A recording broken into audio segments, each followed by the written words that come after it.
희엘 찬양대 찬양 참 감사합니다. 매번 느끼는 거지만은 찬양 막 끝나고 박수를 하는데 제가 나오면 끝이에요.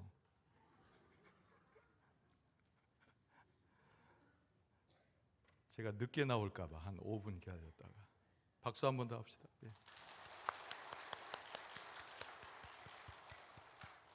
우리 하나님께서 우리 찬양대 찬양 기쁘게 받으시고 오늘 또 은혜 가운데 우리를 인도하시는데 이 사순절 기간에 하나님께서 신령한 복으로 채우시고 하나님의 축복으로 함께 하실 줄로 믿습니다. 오늘 사순절 세 번째 주일 마태복음 10장 32절 이하의 말씀을 가지고 제자의 길이란 제목으로 은혜를 나누고자 합니다. 불과 4, 5년 전에 있었던 일이니까 여러분들이 기억할 만한 한 가지 사건이 있습니다. 그 사건이 있기 전에 많은 사람들에게 사랑을 받았고 많은 사람들에게 감동을 주었던 이 사람입니다. 우리나라 화장품 업계에 꽤 유명하고 굵직한 회사로 성장했던 화장품 회사가 하나 있습니다. 근데 그 회사 사장님의 이름은 김모 사장님인데요. 이름을 좀 밝히지 못합니다. 이분은 굉장히 신앙인이고 교회에서도 중추적 역할을 하셨던 분이죠. 회사원들에게만 잘해 주었을 뿐만 아니라 여러 가지 기독교 방송에 나와서 개인적인 간증을 할 때 많은 사람들이 감동을 받고 비그리스도인들에게 복음을 전했던 인물로 유명한 사람이었습니다. 사람들에게 많은 이름을 알려줬습니다만은 그러나 얼마 지나지 않아서 뭔가 잘못되기 시작했습니다. 누군가 의혹을 제시했는데 이분이 회사 돈 400억 원을 횡령했다라고 하는 의혹입니다. 재판에 회부됐습니다. 그리고 그것이 사실이었던지 재판으로 징역형을 선고받았던 사건이 그 내용입니다. 그분을 통해서 많은 은혜를 받고 그분을 통해서 그 간증 속에서 예수 그리스도를 경험했던 사람에게는 적지 않은 충격이 아닐 수가 없었습니다. 한번 생각해 볼 수 있죠. 그분이 과연 예수 그리스도를 영접하고 그리스도의 진리 가운데 살았던 분인가?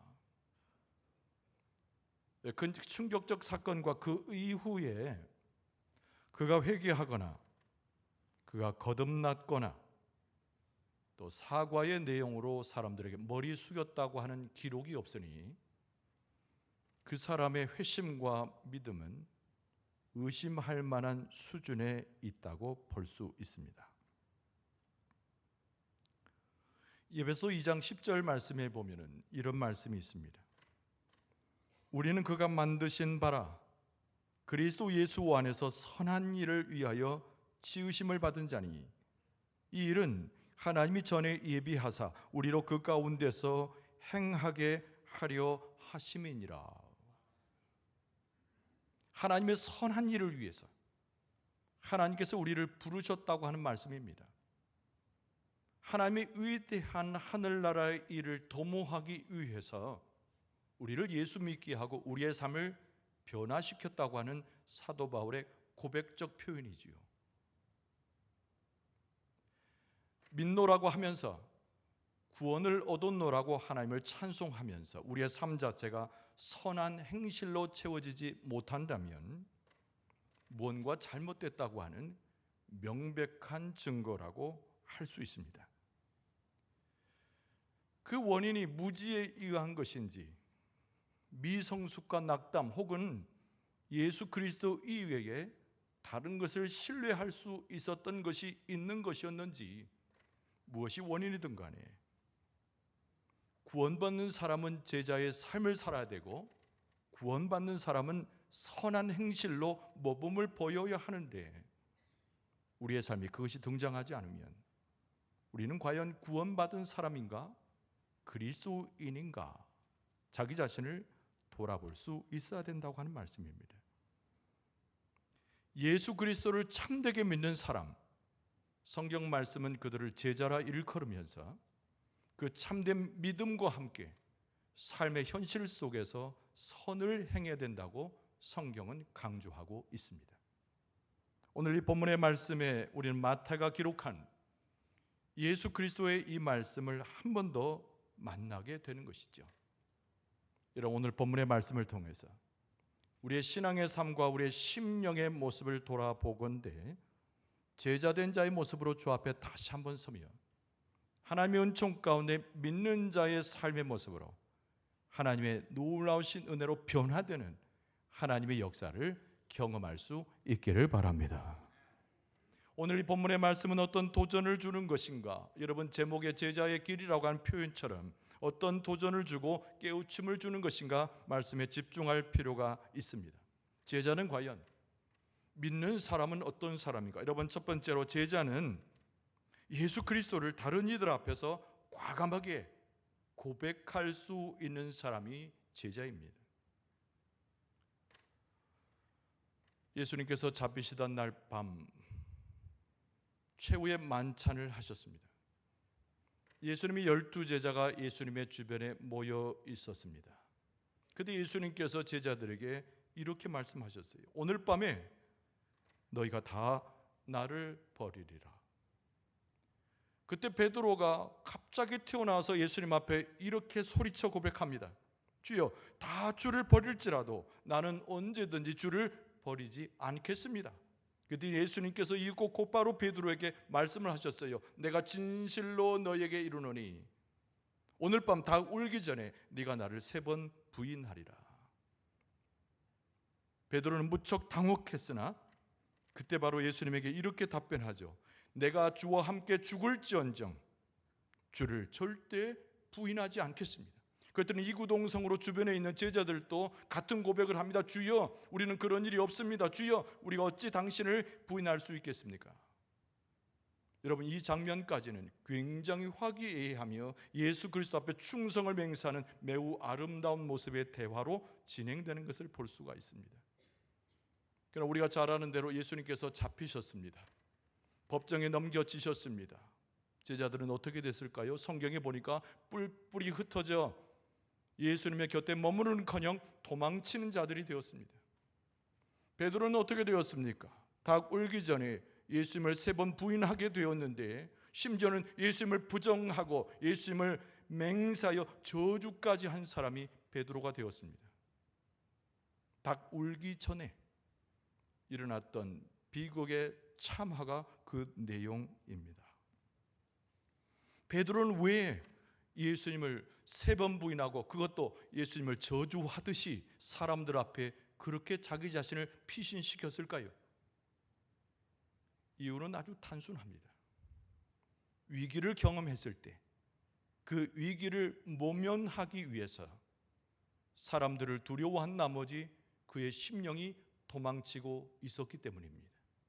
하나님을 두려워하고 하나님 이외에는 우리가 두려워할 사람이 없어야 하는데 베드로의 심령 가운데 찾아오는 마음은 하나님을 두려워하기 전에 사람을 두려워했던 겁쟁이의 모습이었다는 겁니다.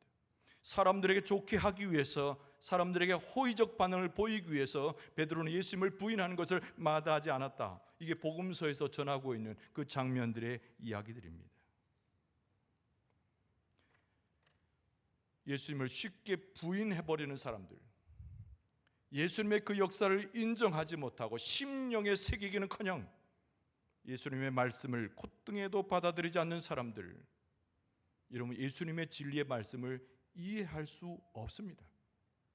예수님이 함께 계셔도 예수께서 계시는지를 인식하지 못합니다. 예수님께서 어떻게 무엇을 행하셨는지 도무지 기억할 수 없는 자들입니다.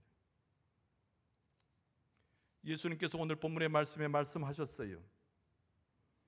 내가 그들을 볼진대 나도 하나님 앞에서 이들을 시인하지 않겠다고 말씀합니다. 오늘 본문의 말씀 33절에 보면은 누구든지 사람 앞에서 나를 부인하면 나도 하늘에 계신 내 아버지 앞에서 그를 부인하리라. 여러분, 그러나 참된 제자의 모습은 무엇일까요? 여러분, 당연히 예수님을 시인하는 자들의 모습입니다. 그것도 공개적으로 예수님을 시인할 수 있는 사람이 예수님의 참된 제자입니다. 오늘 32절 말씀에 보면은 누구든지 사람 앞에서 나를 시인하면 나도 하늘에 계신 내 아버지 앞에서 그를 시인할 것이요 라고 되어 있습니다. 예수님을 많은 사람들 앞에 시인한다. 이 의미는 무엇일까요? 많은 사람들 앞에서 예수 그리스도를 주라 고백하고 예수 그리스도를 드러내놓고 우리 가운데 구세로 오신 예수 그리스도 앞에 나는 헌신하는 자요, 예수님을 따라가는 자요, 예수님 없이는 살 수 없는 존재임을 모든 사람들에게 선포하는 것입니다. 오늘 본문의 말씀은 철저히 이야기하기를 참된 제자라고 하는 것은 나 홀로 있을 때뿐만 아니라 골방에서 기도할 때뿐만 아니라 하나님 앞에 엎드려졌을 뿐만 아니라 모든 사람들 앞에서 예수 그리스도를 주라 시인하는 사람이 진정한 참된 제자임을 오늘 본문의 말씀은 가르쳐주고 있습니다. 여러분, 이스라엘 백성들이 하나님 앞에 패역한 백성이 되었을 때 하나님께서는 그 백성을 멸하셨던 그 경우를 우리는 기억을 합니다. 다윗의 전통을 따라 하나님을 섬겼던 이스라엘이었지만 그 남유대가 북이스라엘에 이어서 멸망하게 되죠. 바벨론의 포로로 끌려갑니다. 때는 느부갓네살 왕이 바벨론을 다스리고 있을 때였습니다. 느부갓네살 왕이 전국에 방을 내립니다. 그 내용이 무엇입니까? 내가 신상 하나를 세우겠는데 이 신상에 절하지 아니하고 자기 신을 고집하는 사람은 엄벌에 처하되 풀무불에 넣어버리겠다라고 하는 아주 엄벌에 처하는 심한 명령을 내리죠. 얼마 지나지 않았습니다. 조서가 하나 올라오는데 그래도 느부갓네살 왕이 총애했던 다니엘의 세 친구의 이름이 거기에 올라와 있습니다. 우리가 잘 아는 대로 사드락, 메삭, 아벳느고 그들의 이름이죠. 느부갓네살 왕이 자괴당착에 빠졌습니다. 내가 이 소년들을 사랑하는데 내가 내린 칙령 때문에 이들이 하나님을 섬겨 내 신상에 절하지 않으므로 내가 버려야 할 처지에 들어갔구나 고민하게 됩니다. 제자들은 아우성칩니다. 저들을 처벌하소서. 당신의 위엄의 명령이 내려졌으니 하나님을 섬긴다 하여 당신이 세운 신상에 절하지 않는 저희들을 처단하소서. 수많은 제자들, 수많은 사람들이 올라와서 왕에게 그렇게 보고를 합니다. 느부갓네살 왕이 세 친구에게 말하죠. 속삭입니다. 내가 내린 칙령이 있으니 그렇게 해라. 그럴 때 세 친구가 어떻게 느부갓네살 왕에게 고백을 합니까?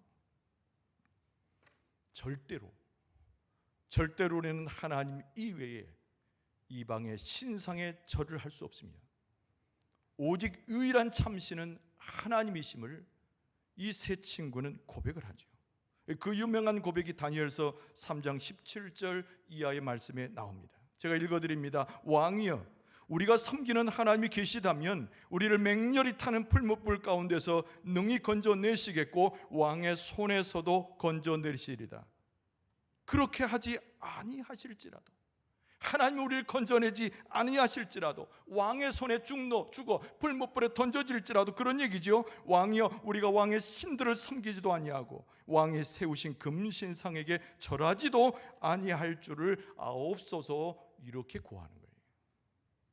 그 살기등등한 신하들이 상소를 올려 느부갓네살 왕에게 저들을 처단하라고 험악한 상황이 되고, 느부갓네살 왕도 어찌할 수 없는 상황 속에서 이 어린 새 친구가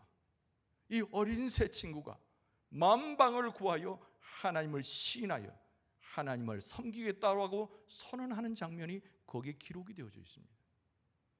오늘 예수님께서 뭐라고 말씀하셨어요? 누구든지 사람 앞에서 나를 시인하면 나도 하늘에 계신 내 아버지 앞에서 그를 시인할 것이다. 여러분, 참된 제자는 어떤 어려움이 있어도, 어떤 고난과 역경과 고통이 있어도, 나를 힐난하는 자, 내게 억울함을 던져줘서 나를 넘어뜨리는 자들이 있을지라도 담대하게 예수 그리스도를 시인하고 만방에다가 예수 그리스도를 증언하고 하나님을 고백할 수 있는 자가 예수 그리스도의 참된 제자임을 가르쳐주고 있습니다. 여러분과 저는 예수 그리스도의 참된 제자로 예수님 앞에 인정받게 될 줄로 믿습니다. 오늘 본문의 말씀 두 번째는 이 제자라고 하는 것은, 예수님의 제자라고 하는 것은 그리스도를 그 무엇보다도 소중히 여기는 자가 되어야 됩니다. 따라서 합시다. 제자는 그리스도를 그 무엇보다도 소중히 여깁니다. 여러분, 우리의 삶에 있어서 굉장히 중요하고 너무나 고귀한 것이 무엇입니까? 가족이죠. 가족. 한 나라를 이루는 구성의 첫 단위이기도 하고, 교회가 아름답고 행복을 누리기 위해서는 각 가정이 주 안에서 풍성해져야 됩니다. 가족은 너무나 중요한 거예요. 근데 오늘 말씀해 보면은 예수님께서 뭐라 말씀하셨어요? 참 제자가 되려고 하면 너무 소중히 여기고 너무 귀한 이 가족의 수준도 넘어서서 가족보다도 예수님을 더 소중히 여겨야 된다고 예수님께서 비유로 말씀하고 계시는 거예요. 가족을 소홀히 여기시는 것이 아닙니다. 가족이 무가치하다고 전제하는 것이 아닙니다. 우리가 삶을 살아가면서 제일 중요하게 여기고 가장 소중하게 여기는 이 가족보다도 예수님을 더욱 소중히 여겨야, 더욱 가치 있는 것으로 여겨야 예수님의 참된 제자임을 예수님께서 가르치신 것이에요. 그래서 오늘 본문의 말씀 37절에 보면은 아버지나 어머니를 나보다 더 사랑하는 자는 내게 합당하지 아니하고 아들이나 딸을 나보다 더 사랑하는 자도 내게 합당하지 아니하며 그랬습니다. 어떤 경우가 하나님 앞에, 그리스도 앞에 합당하지 않다고요? 자기 부모를 예수님보다 더 사랑하면 합당치 않습니다. 자기의 자녀들을 예수님보다 더 소중히 여기는 것도 합당치 않습니다. 자기 자신의 삶과 꿈을 하나님보다, 예수님보다 더 소중히 여기는 것은 역시 제자로서 합당치 않습니다. 제가 아까 드린 말씀처럼 예수님께서 부모나 자녀나 가족을 멸시하는 것이 절대 아닙니다. 오늘 본문의 말씀의 가장 중요한 원리는 이 세상의 그 무엇보다도, 이 세상의 그 어떤 누구보다도 예수님께서는 가장 소중하시고 내게 있어서 1순위가 된다고 하는 사실을 고백하는 자가 예수님의 참된 제자임을 가르치고 계시는 것입니다. 여러분, 그런 이해와 그런 응답과 예수님을 첫 번째로 여기는 우리의 믿음의 신앙이 주님 앞에 드려지게 될 줄로 믿습니다. 여러분, 항상 우리 자신에게 그렇게 고백하고 물어봐야 돼요. 내가 혹시 다른 누구보다도 예수님을 정말 사랑하는 사람인가? 그 무엇보다도 예수님을 소중히 여기는가? 여러분, 가끔 내게 그런 질문을 해볼 수 있어야 됩니다. 오늘 본문의 말씀에는 험악한 구절들이 많이 등장하는 것 같지만 여러분, 오늘 본문의 말씀에는 배경이 있어요. 여러분, 배경이 뭔고 하니 예수님 당시에 로마와 이스라엘 백성 사이의 그 관계가 배경입니다. 로마는 제국으로서 이스라엘을 통치하는 나라고, 여러분, 이스라엘은 로마에 의해서 속국이었습니다. 독립을 쟁취하기 위해서 많은 사람들이 애를 썼어요. 대표적인 그 분파가 젤로 땅이라고 말하는 열혈당으로 번역이 될 수 있는 그 사람들입니다. 독립투사들이죠. 그런데 독립군의 역할을 하고 로마에 의해서 무력의 봉기를 일으켰습니다. 그래서 그 엄청난 사건이 일어나게 되는데, 로마에 그 당시에 있어서 유명한 장군이 있었습니다. 그 사람의 이름은 바루스라고 하는 이름의 바루스 장군이에요. 이 사람이 이런 생각을 했습니다. 본때를 보여야 되겠다. 우리가 지배하고 있는 로마 제국하에 있는 저 이스라엘의 저 무력 봉기를 통해서 독립을 취하라고 하는 저 사람들에게 본때를 보여야 되겠다. 저들을 내가 더 처형하는가를 보라. 본때를 보여서 이스라엘로 하여금 다시는 무장 봉기하여 독립을 이야기하지 않겠다. 그리고 예루살렘 내거리에다가 십자가를 2000개를 세우게 됩니다.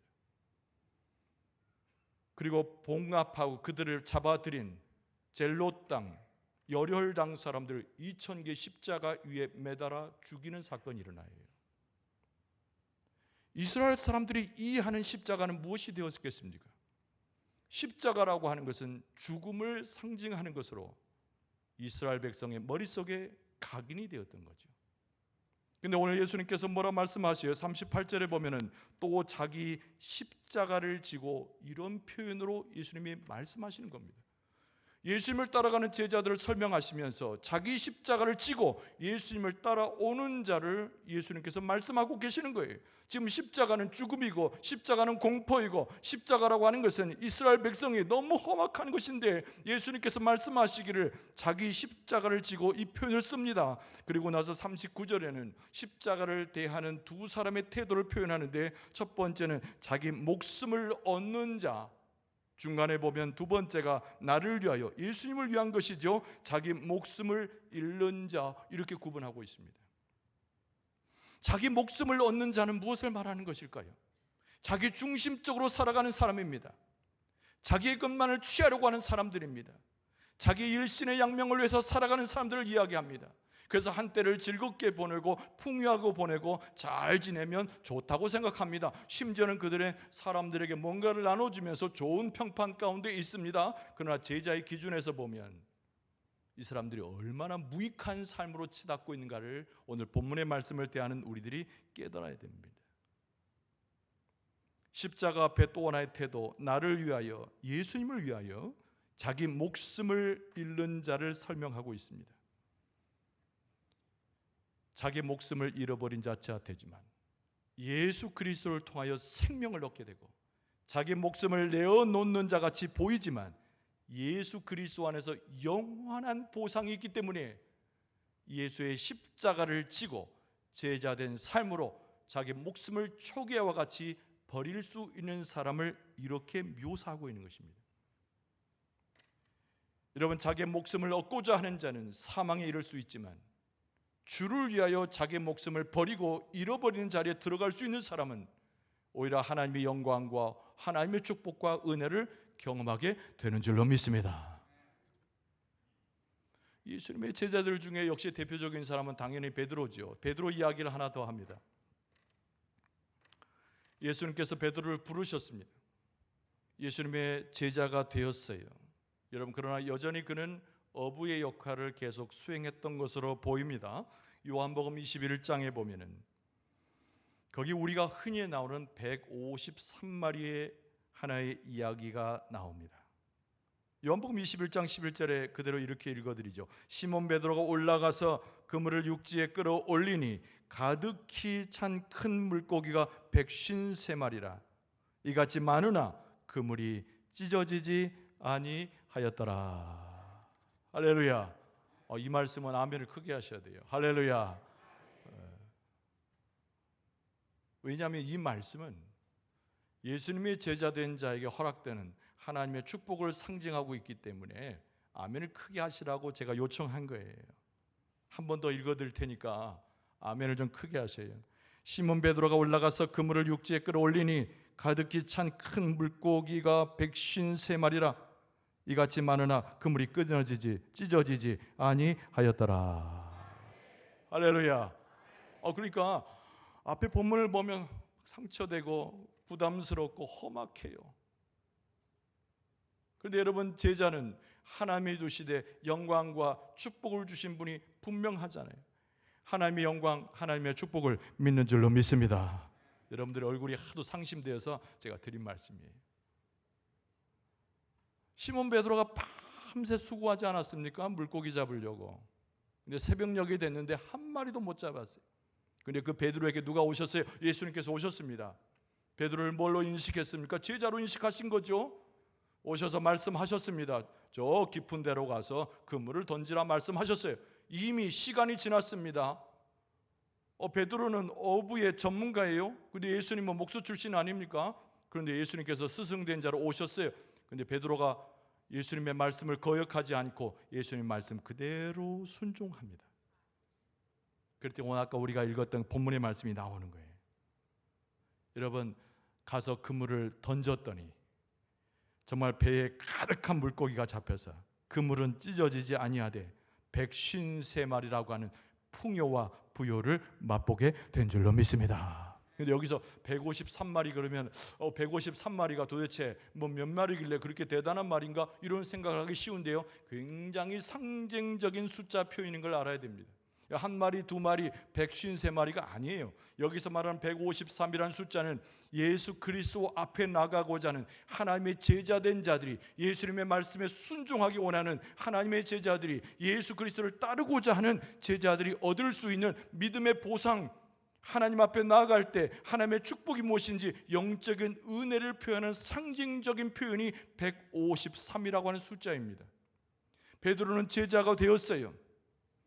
이때부터 그물을 깁는 일을 포기합니다. 예수님을 쫓아갑니다. 마지막 순간까지 아까는 비겁하게 예수님을 부인한 모습으로 소개했습니다마는 초대교회에 엄청난 하나님의 일꾼으로 성장하게 되죠. 택함 받았기 때문에. 그런데 제자로서 하나님의 은혜와 축복을 누리는데 153마리에 담겨져 있는 것처럼 육신에 필요한 것도 공급받고 영적으로 하나님의 은혜를 경험하고, 더 중요한 것은 영생 뒤에 하나님의 나라의 영적인 축복과 은혜를 약속받는 줄로 믿습니다.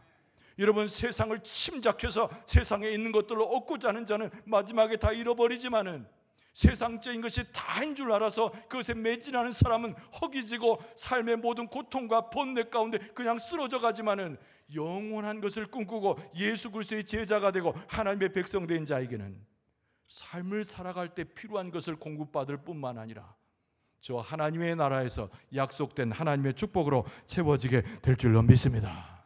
그래서 제자라고 하는 것은 하나님 앞에 온전한 고백과 결단과 더불어서 예수님을 쫓아가되 모진 고난과 어려움을 넘어서는 하나님의 영광을 입을 수 있는 자리가 제자라고 하는 거예요. 우리 사랑하는 성도 여러분, 하나님께서 여러분의 삶에 베푸셨던 것을 잘 기억해야 됩니다. 여러분과 제게 허락된 주님의 진리의 말씀을 기억할 수 있어야 됩니다. 하나님께서 기억하고 하나님 앞에 감사한 우리에게 하나님께서 영의 축복과 육의 축복을 아울러 허락하실 줄로 믿습니다. 세상 모든 사람에게 간증하세요. 모든 사람들에게 시인하세요. 많은 사람들에게 예수 그리스도를 소개하세요. 우리에게 축복을 주시는데, 진정한 영의 축복을 주시고 우리의 다름질하는 발걸음을 인도하시는데, 올바르고 의롭고 하나님의 뜻을 가게 하는 길이 예수 그리스도 앞에 있으니 사람들 앞에 그걸 증언하고 시인하고 예수 그리스도를 전파하는 것이 합당한 것이 아니겠는가. 하나님께서 그런 힘과 용기와 은총과 힘을 더하실 줄로 믿습니다. 우리가 축복을 받을 때 세상도 축복을 받으며, 우리가 예수 그리스도를 증언할 때 우리의 증언을 통해서 세상 사람들이 구원을 체험하게 될 줄로 믿습니다. 참된 제자의 길, 오늘 본문의 말씀을 다시 한번 묵상하시고 오늘 말씀 가운데 이루어지는 예수님의 말씀을 잘 기억하는 가운데 세상을 따라가는 자가 되지 말고 예수님을 쫓아가는 자가 되고, 세상 말에 귀를 기울인 자가 되지 아니하고 예수 그리스도의 진리의 말씀에 귀를 기울이는 자가 되어서 참된 제자로 승리할 수 있기를 바랍니다. 축복을 받을 수 있기를 바랍니다. 영원한 약속을 다 바라보는 영적 안목이 열려질 수 있기를 바랍니다. 하나님의 은혜와 축복 가운데서 그리스도의 참된 제자로 다시 세워져서 예수 그리스도를 따라감으로 하나님의 영생의 축복을 누릴 수 있는 여러분과 저의 모습 되어줄 수 있기를 주의 이름으로 축원합니다.